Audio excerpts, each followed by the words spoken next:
Well, I'm on hold for the deck. So for right now, what I want to do is go ahead and hook up the drive belt and put the PTO on. And I got oil out, put oil in it.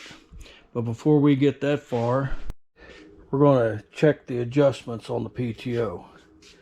So we've got the manual out here, and basically it shows the little windows, which are located above each adjusting bolt, and the air gap, which you probably can't see it, but there's a little gap up there. So it says the air gap between the authorized amount 0.005 or 0.23 or reset to 12. So 0.012. So we got our 0.012 feeler gauge out, and we just stick it in here and find the gap. A little bit of drag on it there.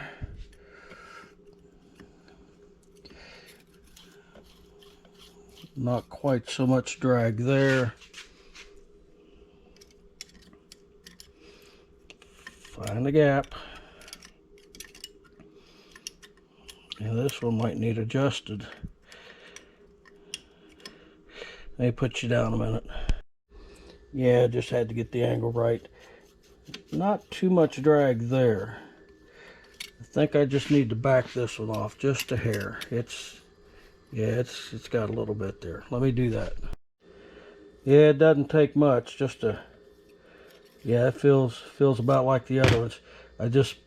If you look at that little, I just moved it from here to here, and that gave me that little bit of gap. So I want to spin the bearings, feel what they feel like now.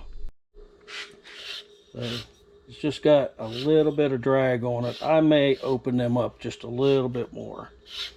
I may go to, instead of 12, maybe 15. Because yeah, that's gonna heat up when the deck's not on and the engine's running. Or that'll probably just free up. It's probably got some gunk up in there. I don't know.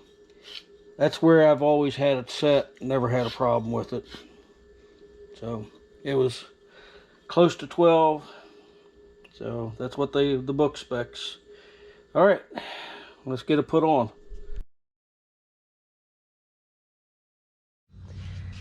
Well, I got to reading a little further, and apparently you have to do the air gap adjustment again once you've got it mounted to the engine shaft. And I was looking down here, and basically it has two settings. We still use a 0.012 feeler gauge, and if I'm using a 3/8 diameter bolt, the torque should be around 340 to 345. And I wasn't sure what I had, so I got my capillars out, these things, and tape measure, and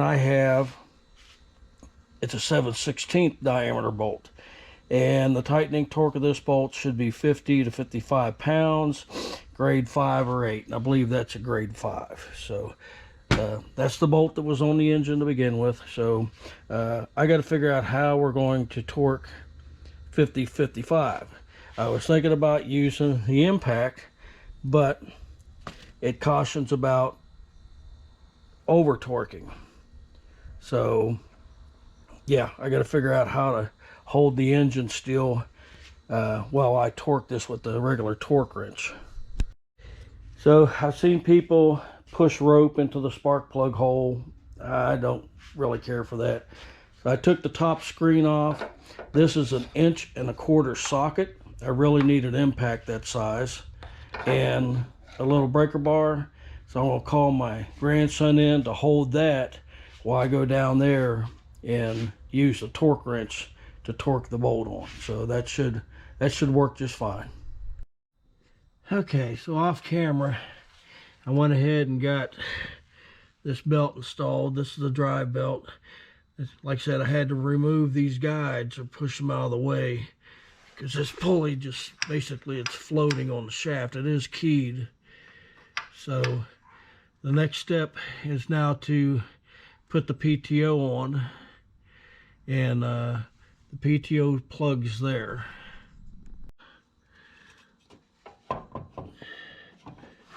I'll get under it a little bit, get some. There we go.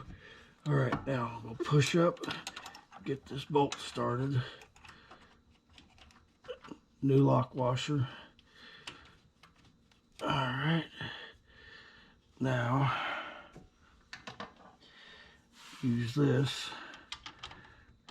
Make sure I got it going the right way. Yeah.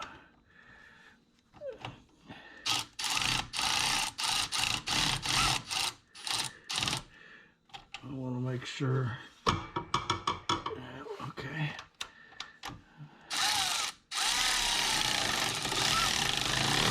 All right, so now I'm going to have the get the grandson out here so I can get the torque wrench on it and go ahead and hook this wire up. And then it says once I've got this torqued to 50 to 55, I got to recheck these gaps again.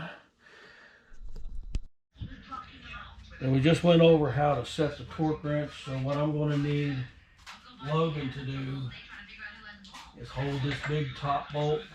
I'm not sure which way. Let's see, we're going to be turning the bolt this way, so we want this adjusted. So, yeah, so I need you to hold that, keep this from spinning while I go down here and torque this bolt. Oh! Couple more times under here and I'll be done. Okay, here we go. I'm gonna pull hard. A little bit more. A little bit more. 55 is a lot. Oh boy. One more baby. It's not clicking yet. Okay. One big hard pull. Oh boy. No wonder I put this thing on with an impact. Try one more time. I want to kind of keep moving. We get another grab on it. I don't think it's clicking.